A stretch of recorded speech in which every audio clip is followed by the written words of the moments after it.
A sepse, popularmente chamada de infecção generalizada, e o choque séptico são importantes problemas de saúde que atingem milhões de pessoas em todo o mundo, com taxa de mortalidade entre 1/3 e 1/6 das pessoas afetadas.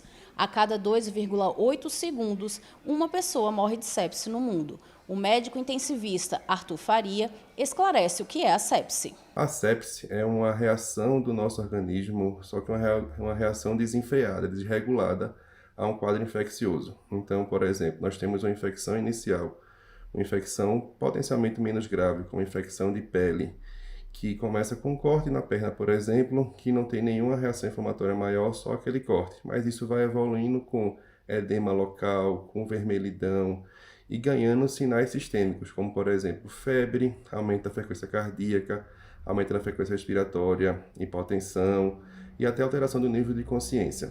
Essa reação inflamatória desorganizada, desordenada, é que é a sepse em si. Então é o nosso organismo tentando nos ajudar, causando uma piora do quadro infeccioso de maneira geral. A sepse pode ser causada tanto por infecções bacterianas, como virais, como fúngicas. A gente viu muito isso na pandemia de Covid-19, os pacientes que faziam muita sepse relacionada a quadro infeccioso viral. De prevenção e de tratamento, a principal prevenção é o diagnóstico precoce do quadro infeccioso e avaliar aqueles pacientes com potencial maior de risco para que a gente consiga ter o tratamento precoce. Então é importantíssimo um diagnóstico precoce do foco infeccioso e um tratamento correto, geralmente com antibiótico naqueles casos de infecção bacteriana.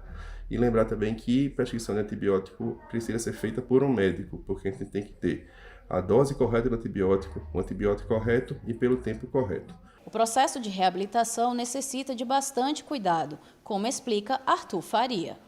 Um outro ponto muito importante é a reabilitação pós a sepse. Aqueles pacientes que fazem quadros mais graves, com mais repercussão orgânica, com aqueles pacientes que demoram mais tempo na terapia intensiva, que ficam em ventilação mecânica, por exemplo, que usam drogas vasoativas, que usam sedativos, são aqueles pacientes que demandam um tempo maior de reabilitação. Então, é tão importante o tratamento inicial da sepse, como também é importante a reabilitação do paciente, para que ele volte para a sua vida normal.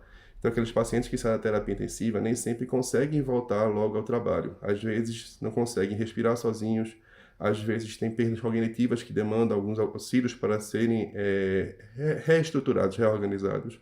E, às vezes, também não conseguem fazer as atividades diárias do dia a dia, como, por exemplo, andar só, tomar banho só, escovar os dentes. Então, essa fase de reabilitação é importantíssima que seja feita de uma maneira bem estruturada e bem ordenada.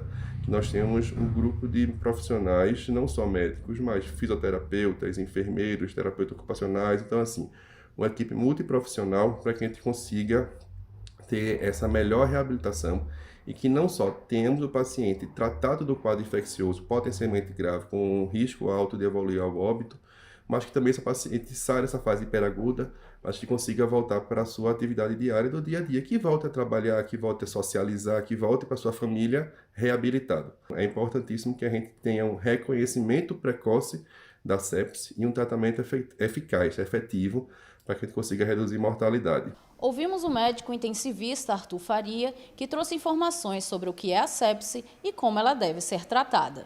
Viliane Gomes, Rádio Cidade. Todo mundo ouve, todo mundo vê.